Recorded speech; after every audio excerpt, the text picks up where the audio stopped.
Well, BBC just announced today that Doctor Who will not be returning until 2020. Now, this had been a rumor earlier, and I thought it had been kind of shot down. And then the other rumor was that, well, there will be a series, but it'll be split, so they'd be about 5 or 6 episodes, and then the rest would be in 2020 and that sort of thing. But no, the original was right. There's no series coming next year. Then it goes on to boast about the consolidated average of 8.4 million viewers and the ratings and whatnot. Well, then what's the deal? What, the iron is hot and you decide, let's take a year-long hiatus. Oh, boy. So now I really have to question this. Are these ratings accurate? There's no way to find out, I suppose, but this is very bizarre that you would do that with a show that's supposed to be a smash hit. And the overnight ratings weren't as big as the consolidated ones. Of course, the consolidated would add 1 million to 3 million extra by episode and all that. But the trend was downward as it went, but it was still much better than the previous season. And so you would think, well, there you go. You've hit something that seems to attract viewers, and so you go forward and you don't cut them off. You give them more. Instead, we'll see you in 2020. So what is that about? Why? One of the reasons given for why there's no Christmas special is because, well, we have no ideas for it. So, boy, I think you can stretch that, for all the other episodes as well. And so this makes no sense at all, unless, of course, it's something they're not telling us. And you can see a trend going down from the numbers they give us, but how accurate are they, or could it be worse? Plus, there's the given business of the Doctor Who is a very expensive show to produce, so it needs to do very, very well, better than other shows that don't cost as much.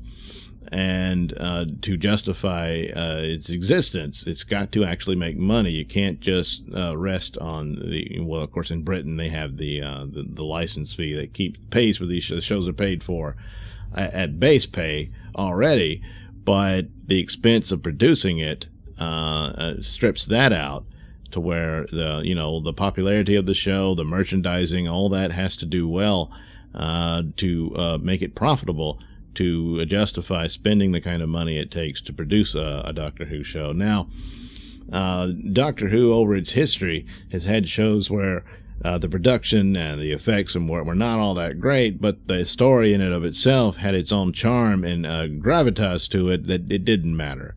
And quite a few little corners are cut here and there. People who are clever and know how to do this with lighting and whatnot and all that sort of stuff were able to achieve that.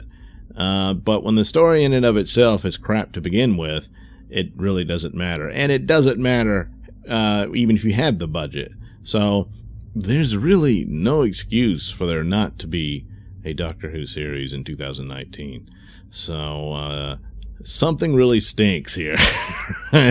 So because the shows just aren't that good. They're just not. There's all the curiosity and the excitement over the big change and all that, and that's understandable. Certainly, the first episode did phenomenally well, and that was to be expected.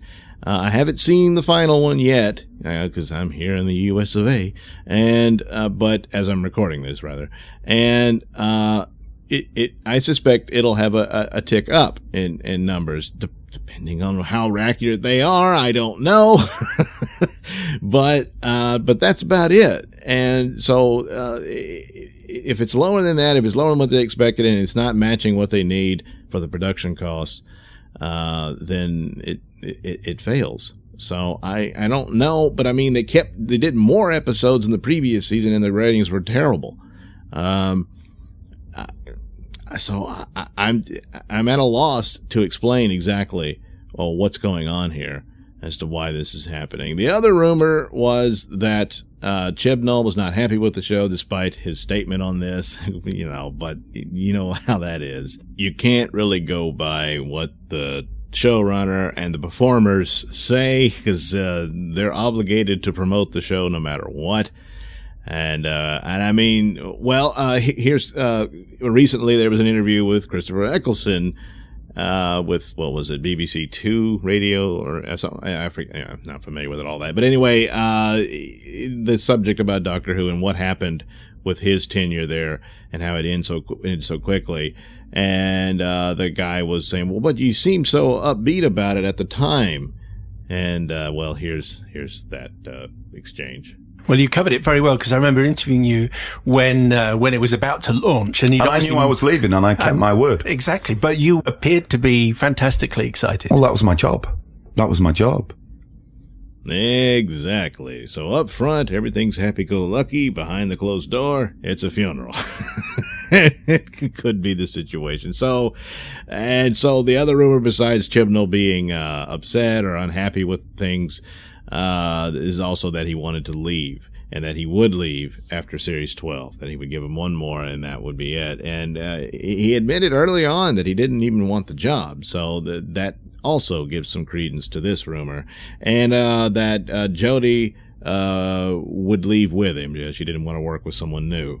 And so this bit of news here about 2020, I think, gives some amount of credence to that rumor, that if there's going to be a 13 series, it probably won't involve Jodie. They'll have to get a new doctor.